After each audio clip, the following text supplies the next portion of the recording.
In the absence of the unit, in the absence of all units, is there something, what does space-time amount to? Because space-time, I believe, they talk about bending it.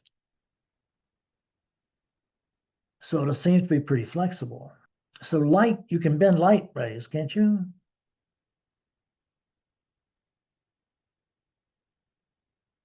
They refract all the time. A mirror would be a good is a good idea. It's a reflection, and it's also a refraction of the light. If you are the light, just imagine that you are the light for just a moment. If you were the light, what would you think about this? What would you think about what you've lit up?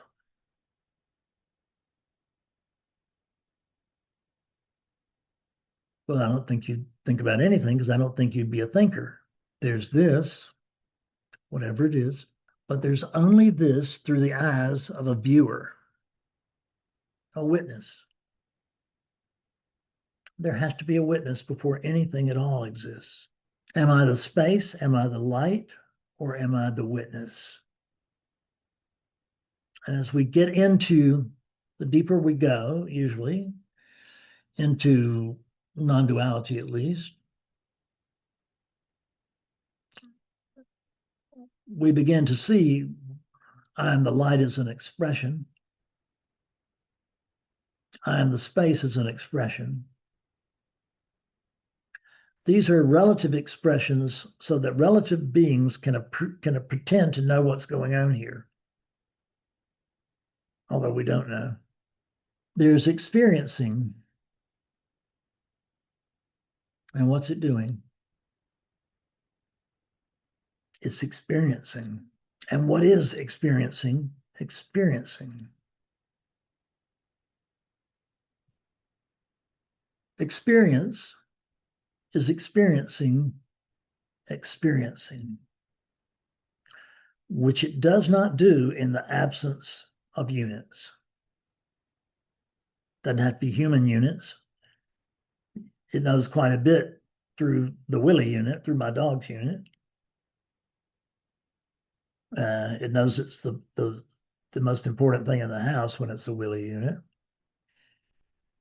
And the best looking thing in the house, the king of all of it. Willie doesn't really think, not in the same way that we do. I don't want to say there's some sort of thought there, but there's not a center, there's not a me. Now the food goes here, I know that, and then I poop out of the other end. That's what I really know. That's all about an I, though. That's not wondering what an I is. I am this. I am the body. There's no doubt in the mind that Willie is the body. But there's doubt here. There's been doubt here that I am the body for more than 50 years.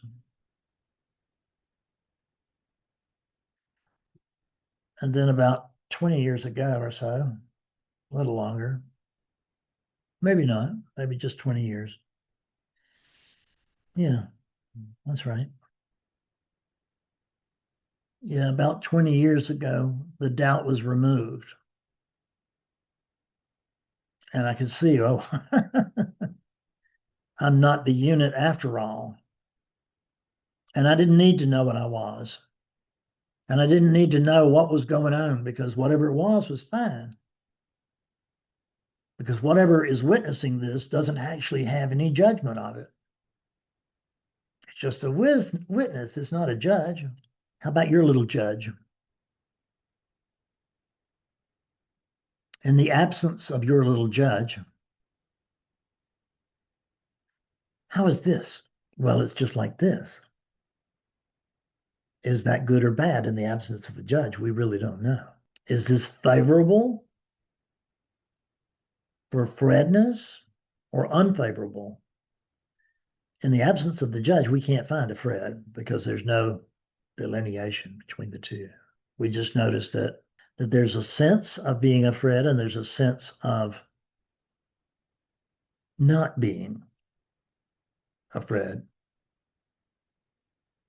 That there's a sense of being, but there's not a sense of not being. And it just scares the hell out of all of us. Or at least it does until it does. Because in the absence of my being, what's going on? Do we really need to know what's going on here? Can we know what's going on here? What does it mean to know what's going on here? Memory tells us that there was a past here, and it's not now. So if there was a past here, where did it go? Well, if it didn't go anywhere, it must be a misunderstanding of now. And the future's the same way, isn't it? There's going to be a future.